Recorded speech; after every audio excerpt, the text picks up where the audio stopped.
नमस्कार। हमने पहले वाले वीडियो में पढ़ लिया था कि भैया डेफिनेशन क्लॉज अपन ने पूरा खत्म कर लिया था कि भैया मकान मालिक है, किराएदार है, मकान मालिक किराएदार एग्रीमेंट करते हैं, रिटन एग्रीमेंट होना चाहिए, दोनों की सहमति से होना चाहिए, जो किराया डिसाइड किया गया है वैसा दिया जाना चाहिए, 15 दिन के भीतर दिया जाना चाहिए, ठीक है। एकोमोडेशन होना चाहिए, एकोमोडेशन कैसा होना चाहिए, रेसिडेंशियल पर्पस से होना चाहिए, नॉन रेसिडेंशियल पर्पस से होना चाहिए, टेनेंसी रेसिडेंशियल पर्पस की भी हो सकती है, नॉन रेसिडेंशियल पर्पस की भी हो सकती है। और अपन ने किस पे बात कर ली थी, और अपन ने सब डेफिनेशन पे भी बात कर ली थी। और एकोमोडेशन किस पे अप्लाई होता है, किस क्षेत्र पे अप्लाई नहीं होता है, और एकोमोडेशन कृषि प्रयोजन के लिए होगा कि नहीं होगा, ये सब अपन ने देख लिया था। तो आइए थोड़ा सा एक रिवीजन कर लेते हैं, क्योंकि डेफिनेशन अगर आपको मुंह पे याद है तो एक नंबर तो आपका बन ही सकता है ना। आइए तो अपन बात करते हैं पहले में क्या है, पहले आपने ब्रैकेट खोल लीजिए। पहले में क्या, पहले में एक में क्या है, एक में अपना बात सुविधा है, एकोमोडेशन के बारे में भैया सुविधा है। एक में पहले घर होगा, एक क्या होगा, घर होगा, तब तो आप टेनेंसी लाने का हकदार रहोगे, तब तो आप एग्रीमेंट कर पाओगे। तो पहले में क्या है, घर। दूसरे नंबर पे क्या होना चाहिए, एक एग्रीमेंट होना चाहिए, रहने के लिए क्या चाहिए, आपके पास एक एग्रीमेंट चाहिए। तीसरे नंबर पे क्या है, जिला, एक जिले में ही आपका घर बसेगा, तो फिर भैया तीसरे नंबर पे क्या चाहिए, जिला चाहिए। अब बात करते थोड़ा सा डिफिकल्टी पे कि भैया चौथा कैसे याद रखेंगे। क्या हुआ ये कि भैया आपने घर भी ले लिया, आपने रेंट एग्रीमेंट भी करा लिया, आपने उस जिले में रहने भी लगे, लेकिन क्या कर रहा है भैया, किराएदार क्या कर रहा है भैया, 3 बार से अधिक या 3 बार में किराया नहीं दे रहा 12 महीने के भीतर। तो फिर क्या होगा, चौथे में अपना हैबिचुअल डिफॉल्टर के बारे में बात करें। इसको लोग जिले में चिल्ला के लोग क्या बोलने लगे, जिले से आ के लोग, भैया तू हैबिचुअल डिफॉल्टर है, तू हैबिचुअल डिफॉल्टर है। आइए फिर पांचवे पे लैंडलॉर्ड भी बोलने लगा, भैया तू तो हैबिचुअल डिफॉल्टर है। और लैंडलॉर्ड के अलावा और कौन भैया, जो उसकी देखरेख कर रहा है वो ट्रस्टी, जो रिसीवर है वो भी, और जो उसका लीगल रिप्रेजेंटेटिव है वो भी क्या बोलने लगा कि भैया तू हैबिचुअल डिफॉल्टर है। उसके बाद 6 नगरपालिका क्षेत्र तक ये बात पहुंच गई। 6 में नगरपालिका क्षेत्र तक जिस पे एप्लीकेबल होगा कौन, अपना रेंट कंट्रोल एक्ट 2011 वाला, तो वो वाली हो गई। 7 नोटिफिकेशन, स्टेट गवर्नमेंट ने नोटिफिकेशन जारी कर दिया कि तू हैबिचुअल ऑफेंडर है 2 के 4 में। उसके बाद ओल्ड अधिनियम में भी बोला जाने लगा, भैया वो तो रिपील्ड हो गया था ना, तब भी 2 के 8 में आप ओल्ड अधिनियम में भी बोला जाने लगा कि तू हैबिचुअल ऑफेंडर है। तो मतलब 2 के 8 से याद कर लोगे, ओ मतलब ओल्ड के नीचे अगर आप एक और ओ लगा दोगे तो 8 बन जाएगा, तो वो आपको याद हो जाएगा। 2 के 9 में क्या है, रेंट। अब क्या नहीं दे रहे आप, ना दोगे रेंट तो आपको बनना पड़ेगा हैबिचुअल ऑफेंडर। मतलब पूरा एक कॉन्सेप्ट आप हैबिचुअल डिफॉल्टर से आप याद कर सकते हो। तो 2 के 9 में क्या हो गया, रेंट आ गया, ठीक है। 2 के 10 में अब शिकायत किसकी करोगे भैया, इसकी शिकायत तो भी करना पड़ेगी। तो आ जाइए बस किसके पास, आरसी के पास। तो 2 के 10 में क्या है, आरसी है, और 2 के 11 में क्या है, आरसीटी ट्रिब्यूनल भी होगा, जहां आरसी को अपॉइंट करके बिठाओगे तो कहां बिठाओगे भैया, आरसीटी में बिठाओगे। तो रेंट कंट्रोल ट्रिब्यूनल भी तो है अपने पास, है कि नहीं। उसका एक अध्यक्ष होता है, मेंबर होते हैं, रजिस्ट्रार होता है, ये सब चीजें आरसीटी के भाग होते हैं। उसके बाद आरसी हो गया अपना। उसके बाद 2 के 13 में क्या है, सोशल न्यूसेंस के बारे में 2 के 13 में है। उसके बाद 2 का 12 क्या था, वो तो रिपीट ही था, ओल्ड अधिनियम वाला। 214 क्या था, 214 के बारे में आपने पढ़ा है, टीनेंट है भैया, माता पिता पुत्री पति पत्नी, ये सब क्या कहलाते हैं, ये सब टीनेंट कहलाते हैं। और मैंने बताया भी था कि अगर टीनेंट मर गया तो उसकी वाइफ को क्या कराना पड़ेगा, वो करारनामा देना पड़ेगा, किसको, लैंडलॉर्ड को, तब जाके वो क्या बनेगी, टीनेंट बनेगी। इतनी कहानी क्लियर हुई थी, बताइए इतनी कहानी क्लियर हुई थी, इसमें कोई दिक्कत, चलिए आशा करता हूं कोई दिक्कत तो नहीं आएगी वैसे भी याद करने में। अगर ऐसी कहानी बना के अगर आप याद करेंगे हर चीज, तो आपको हर आसानी से चीज ट्रिक के साथ काम करिएगा, क्योंकि समय है आपके पास 55 दिन। और मैं आपको वीडियो के लास्ट में ये भी बताऊंगा कि भैया आपको 55 दिनों में तैयारी किस तरीके से करनी चाहिए, क्योंकि 55 दिन है तो आप एक मेजर सब्जेक्ट और 2 माइनर लेके चलिएगा। एक मेजर, 2 माइनर और हफ्ते के 2 दिन में उनका एमसीक्यू लगा के आप अपने 55 दिन जो कवर कर लोगे, 50-55 दिन वो आप कवर कर लोगे। क्योंकि 55 दिन ऐसा तो नहीं कि आप लगातार पढ़ोगे, टाइम वेस्ट भी होता है, मैं समझ सकता हूं। ठीक है, आइए आप स्टार्ट करते हैं, अपन थोड़ा सा बात कर ले। तो पहले मैं बात कर लूंगा, अपन ने 2 चीजों पे बात करना है। अपन को सबसे पहले अपन को बात करना है सेक्शन 5। सेक्शन 5 में मैंने क्या पढ़ा? सेक्शन 5 में रेंट टू बी एग्रीड, भैया भाड़ा सहमति के अनुसार होगा। अब भैया मकान मालिक को किराएदार बोल रहे हैं 5000 रुपए भाड़ा है, ठीक है भैया, कोई दिक्कत नहीं है। तो 5000 रुपए भाड़ा 1 तारीख से तुम्हारा भाड़ा स्टार्ट हो रहा है, ठीक है भैया, भाड़ा 1 तारीख से स्टार्ट होगा। तो पे कब करोगे? तो आपको 1 तारीख से लेके जो अगले माह की 1 तारीख आएगी उसके 15 दिन के भीतर आपको पे करना है। मतलब ये 1 तारीख से लेके ये 1 तारीख और प्लस 15 दिन के भीतर आपको क्या देना पड़ेगा भैया? किराया दे दो यार। ये बात कहाँ लिखी है? ये बात मैंने आपको पिछले वीडियो बना दी थी, ये बात लिखी अपनी सेक्शन 5 में। आप पढ़ोगे तो आपको समझ में आ जाएगा। सेक्शन 6 क्या बोलता है? सेक्शन 6 बोल रहा है भैया भाड़ा नियंत्रण अधिकरण का गठन। आप गठन करेंगे, अपन को बनाना है आरसीटी। क्या बनाना है भैया? अपन को बनाना है आरसीटी। आरसीटी बनाएंगे, ठीक है। तो आरसीटी का जो छत्तीसगढ़ में हेडक्वार्टर है वो है अपना भैया रायपुर। कौन है भैया? कहाँ है भैया? रायपुर में, रायपुर है, ठीक है। तो इसका गठन क्यों किया जाता है? गठन करने के सिर्फ 2 रीजन है, एक तो फॉर एडजुडिकेटर और ट्रायल के लिए, और दूसरा कोई भी डिस्प्यूट है रेंट से रिलेटेड, कोई भी कंप्लेंट है रेंट से रिलेटेड, ठीक है, तो उनके लिए क्या किया जाता है? इसका गठन किया जाता है। तो पर्पस क्या है इसका? एक तो फॉर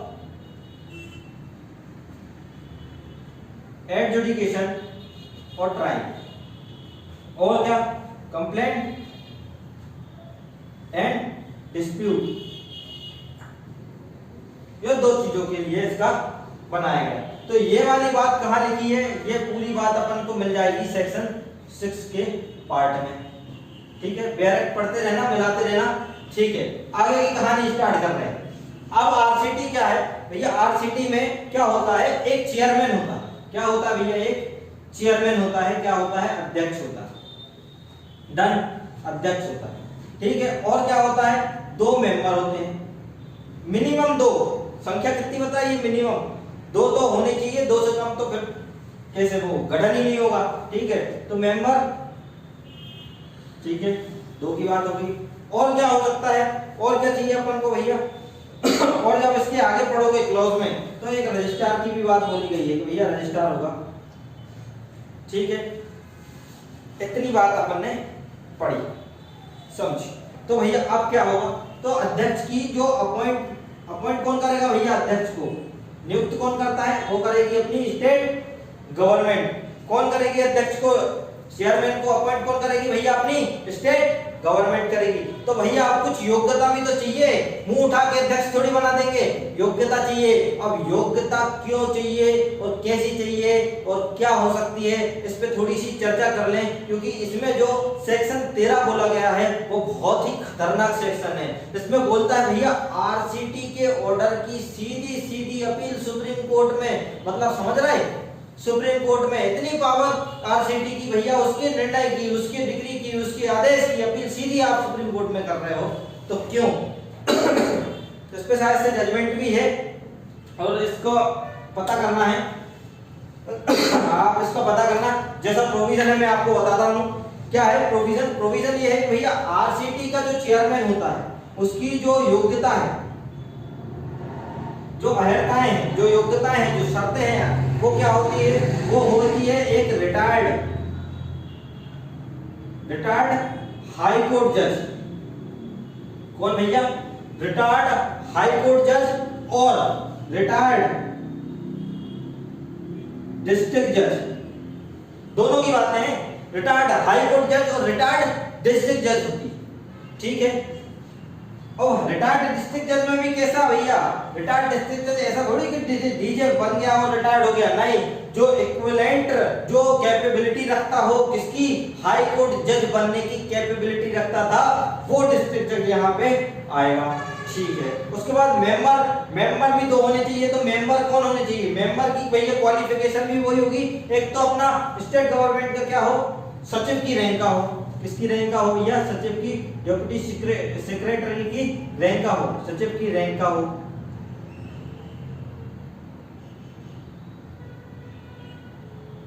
ठीक है, पहली कंडीशन तो ये हो गई।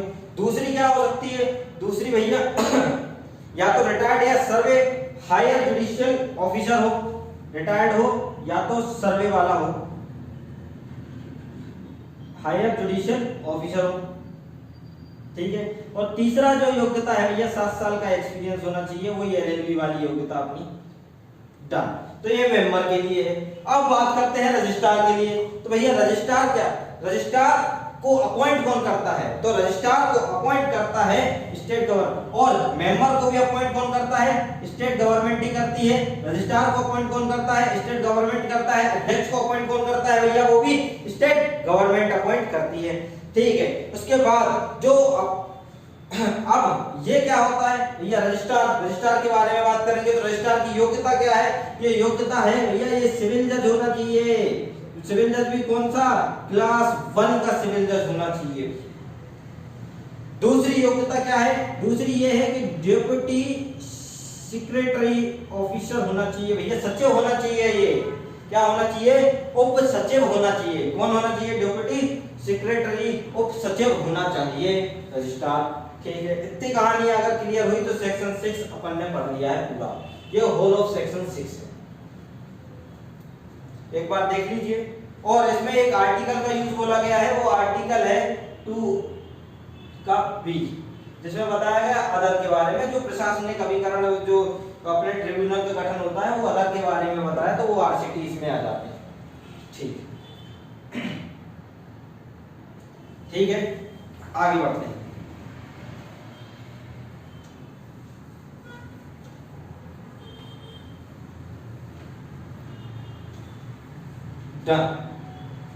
अब आरसीटी के बारे में अपन ने पढ़ा। आरसीटी के बाद जो अपना 7 है, कौन, सेक्शन 7, 6 पढ़ लिया। अब अपन पढ़ेंगे सेक्शन 7। सेक्शन 7 किसके बारे में बात करता है, वो करता है establishment of rent controller, RC के बारे में बात करता है। किसके बारे में बात करता है भैया, आरसी के बारे में। तो आरसी कैसा होता है, आरसी ऑफिसर डिप्टी कलेक्टर के नीचे की रैंक का नहीं होना चाहिए। डिप्टी कलेक्टर की उप सचिव उप कलेक्टर के रैंक का होना चाहिए, उससे नीचे का नहीं होना चाहिए, वो होना चाहिए। ठीक है, क्या ये जुडिशियल ही होता है क्या, नहीं, ये होती है एक एग्जीक्यूटिव अधिकारी होता है, एग्जीक्यूटिव अथॉरिटी होती है। ये आरसी कौन सी होती है, एक एग्जीक्यूटिव अथॉरिटी होती है।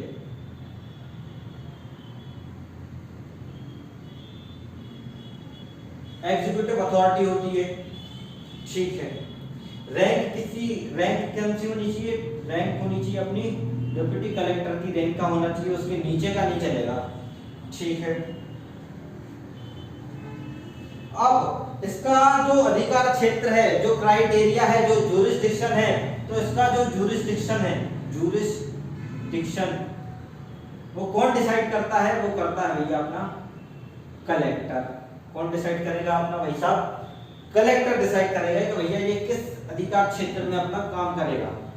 ठीक है, अब बोला जाता है कि भैया आरसीटी आरसी के सबऑर्डिनेट, आरसीटी के आरसी क्या होता है, सबऑर्डिनेट होता है। तो क्योंकि आरसीटी जो अपील होती है वो किसको होती है, आरसीटी को होती है। ऐसे ही बोलते हैं ना कि जो भैया अपील होती है वो सबऑर्डिनेट होता है। तो भैया मैं बता दूं, जहां अपील होती है वो सबऑर्डिनेट नहीं होता है, जहां अपील होती है वो सबऑर्डिनेट नहीं होता है, ये बात गलत है। इंडिपेंडेंटली हाई कोर्ट की अपील सुप्रीम कोर्ट में होती है, हाई कोर्ट अपना जजमेंट इंडिपेंडेंट तरीके से देता है, वो संतुष्ट नहीं होते तो अपील कहां करती है, सुप्रीम कोर्ट। इसका मतलब ये थोड़ी है कि सुप्रीम कोर्ट के अधीनस्थ क्या है, हाई कोर्ट है।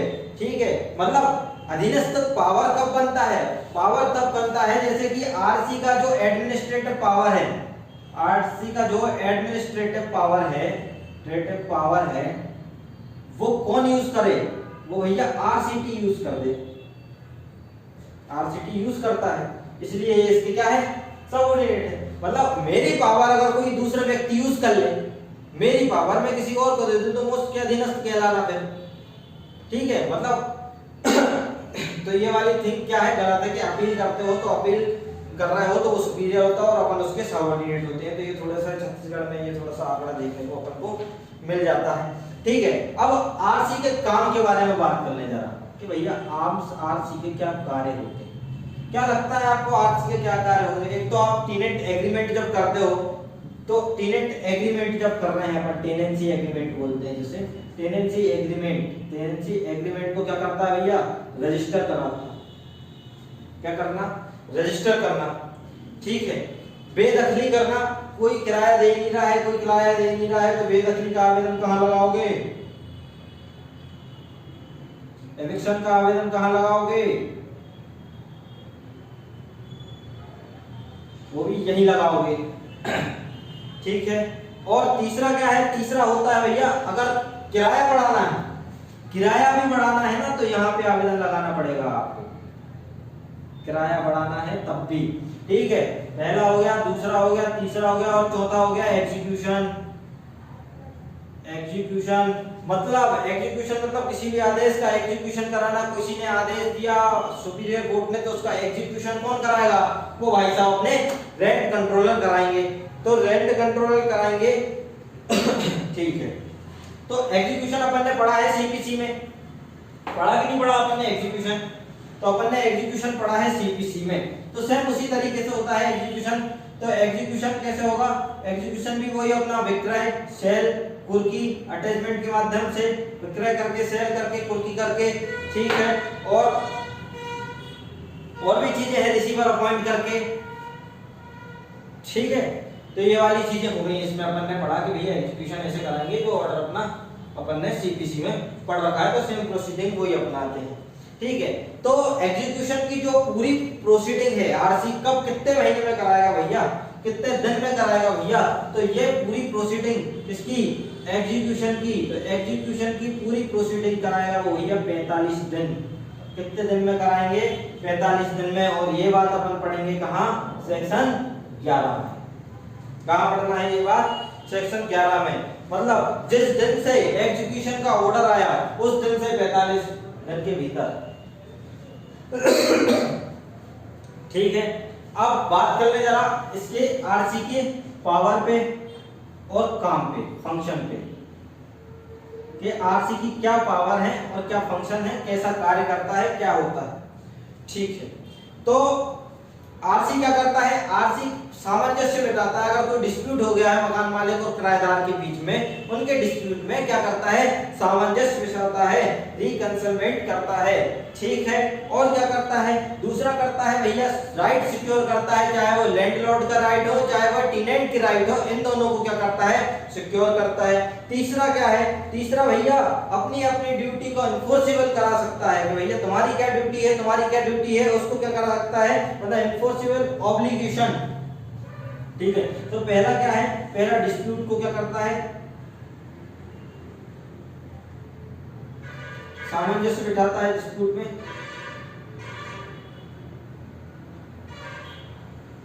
ठीक है। दूसरा क्या है, सिक्योर करता है किसको, राइट को, लैंडलॉर्ड के और टेनेंट के। तीसरा क्या है भैया, तीसरा जो उनके ऑब्लिगेशन है इन्फोर्स कराता है, कर्तव्य, ड्यूटी को इन्फोर्स कराता है, प्रवर्तन कराता है, कर्तव्यों का प्रवर्तन कराना इसका क्या है, कार्य। तो ये पूरी नॉर्मल एक जो प्रोसीडिंग चलती है, ये जो पूरी नॉर्मल प्रोसीडिंग चलती है, जो आरसी कराता है, ये सब डिस्प्यूट को, ये सब सामंजस्य सुलह कराता है, ये पूरी प्रोसीडिंग कराता है 6 माह में। कितने माह में कराता है भैया, ये 6 मंथ में करा देता है पूरी कंप्लीट प्रोसीडिंग। और जो एग्जीक्यूशन की जो प्रोसीडिंग थी वो कैसी थी भैया, 45 दिन के भीतर भीतर। और वो कैसी प्रोसीडिंग होती है, वो होती है अपनी समरी प्रोसीडिंग। तो यहीं पे लिख लो आप 45 दिन के भीतर भीतर वो एग्जीक्यूशन की और वो क्या होती है, एक समरी प्रोसीडिंग होती है। इतनी कहानी अगर क्लियर हुई तो अपन आगे बढ़ते हैं। इतनी कहानी पे अगर हो गई है बात तो अपन आगे बढ़ते हैं, क्योंकि अपन ने पीछे थोड़ा सा मिस हो गए हैं। अपन ने आरसीटी के फंक्शन और कार्य के बारे में नहीं देखा है, ठीक है। तो अपन आरसीटी के फंक्शन और कार्य के बारे में थोड़ा सा देख लेते हैं कि भैया आरसीटी का काम काम है और इसका क्या, ठीक है। तो आरसीटी के कार्य के फंक्शन के बारे में अगर बात करी जाए, आरसीटी के फंक्शन और कार्य के बारे में अगर बात करें तो आरसीटी के फंक्शन और कार्य के बारे में बात है तो आरसी को प्रशासनिक और क्षेत्र अधिकार अपीलेट को संभालेगा भैया। मतलब क्या काम है कि जो आरसी है, आरसी का क्षेत्र अधिकार कौन सा, अपील वाला, अपीलेट क्षेत्र अधिकार, और इसके जो प्रशासनिक काम है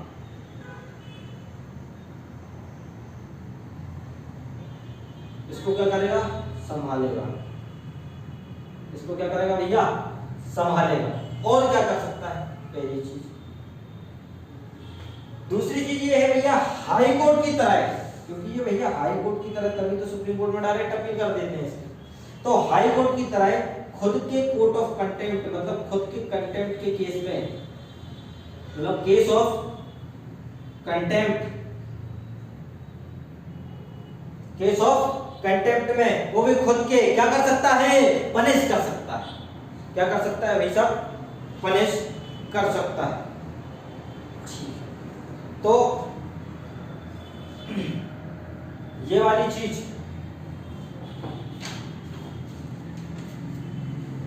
कहां पढ़ने मिलेगी अपन को, आरसी के जो पावर और फंक्शन थे, आरसी के पावर और फंक्शन थे अपन को सेक्शन 9 में मिले, ठीक है। और आरसीटी द्वारा जो अब प्रोसीजर पढ़ेंगे वो अपन सेक्शन 10 में पढ़ेंगे, ठीक है। और आरसीटी का जो पूरा प्रोसीजर अपन ने जो पढ़ा है, आरसीटी का जो पूरा प्रोसीजर जो पढ़ा है आरसीटी का, वो अपन ने पढ़ा है सेक्शन 8 में के अध्यक्ष वगैरह, और इसी में इसके फंक्शन और कार्य भी इंक्लूड कर लिए अपन ने। मतलब कहीं ना कहीं आरसीटी को छत्तीसगढ़ में क्या माना, हाई कोर्ट के इक्वली मान लिया। इसलिए सीधी सीधी आरसीटी की जो अपील है वो अपील सेक्शन 13 में किसको कर देते हैं भैया, ये लोग सुप्रीम कोर्ट को कर देते हैं। इसको कर रहे हैं भैया, सुप्रीम कोर्ट को कर रहे हैं। कहीं ना कहीं ये वाली चीज तो अपन ने देखी है, ठीक है। थोड़ी सी और बात कर लेते हैं, ज्यादा नहीं तो थोड़ा ओवरलोडिंग हो जाएगा। प्रोसीजर और समझ लेते हैं, फिर अपन और देखेंगे। लगातार छत्तीसगढ़ कंट्रोल एक्ट अपना चल ही रहा है, इसके बाद नेक्स्ट लोकल लॉ में लेके आऊंगा आपके सामने, तो आप टेंशन मत लीजिए, आप किसी भी चीज की चिंता मत कीजिए, ड्रीम जुडिशरी आपके साथ है, ठीक है। इसी के साथ अपन सेक्शन 10 पे आते हैं। सेक्शन 10 क्या बोलता है, सेक्शन 10 अपन को बता रहा है भैया प्रोसीडिंग। क्या बता रहा है भैया, प्रोसीजर बता रहा है, प्रक्रिया बता रहा है। प्रक्रिया क्या बता रहा है, प्रक्रिया बता रहा है 3 तरीके की। आप डायरेक्ट पढ़ लेना, मैं आपको डायरेक्ट बता देता हूं, क्योंकि उसमें थोड़ी सी दुविधा हो सकती है, क्योंकि डायरेक्ट की लैंग्वेज आसानी से समझने नहीं आती, ठीक। तो पहली क्या है भैया, स्वयं की सुविधा, स्वयं की सुविधा, प्रक्रिया और अधिनियम के प्रावधान, ठीक है। स्वयं की प्रक्रिया और अधिनियम के प्रावधान की जो क्या होती है, लाता है। प्रक्रिया कैसी रहती है, स्वयं की रहती है, not bound to CPC. CPC की तरह इसकी प्रक्रिया नहीं है। उसने बोल दिया कि भैया हमारा खुद का रहेगा, हमारा क्या रहेगा, स्वयं की प्रक्रिया रहेगी, वो भी सुविधाजनक रहेगी, और स्वयं का क्या रहेगा, एक प्रावधान रहेगा जो अधिनियम में हमने दिया, ठीक है। दूसरा क्या है, दूसरा है सिविल कोर्ट के समतुल्य अधिकार देगा। किसके दे रहा है भैया, सिविल अधिकार दे रहा है। ऐसी प्रोसीडिंग है, ऐसी है कि जो कि प्रावधान किसका देते, सिविल अधिकार का प्रावधान देती है सिविल कोर्ट। तो ये सिविल कोर्ट की क्या माना गया है, समतुल्य, इक्विवेलेंट, प्रोसीजर कैसी है, सिविल कोड के समतुल्य। उन्होंने बोला कि भैया सीपीसी देती है ना, हम भी दे दें, ये बात होगी। ठीक है, तीसरा जो पॉइंट बोला गया है, तीसरा बोला गया है कि भैया जो भी समन होते हैं, जो भी डिस्कवरी होती है, जो भी प्रोडक्शन होते हैं, जो डॉक्यूमेंट के जो सीपीसी में अपन ने पढ़े हैं, इनने खुद का बना दिया कि ठीक है वो वाली चीजें हम खुद अपने हिसाब से करेंगे, रिवीजन करेंगे, कमीशन जारी करेंगे, अबास करेंगे, एक पक्षीय कार्रवाई करेंगे। ठीक है, एलआर को रिकॉर्ड पे लेना, ये सब चीजें इस एक्ट के माध्यम से सेक्शन 10 में प्रोसीजर में चलेगी। लेकिन इनने जो ऊपर लिख दिया है वो लिख दिया not bound by CPC, only apply natural justice. और ये जब सारी चीजें चलेंगी वो सीपीसी के अकॉर्डिंग नहीं चलेंगी, वो ओनली चलेंगी नेचुरल जस्टिस के सिद्धांत पे, थ्योरी ऑफ नेचुरल जस्टिस। इसी के साथ नेक्स्ट वीडियो में मिलते हैं सेक्शन के साथ।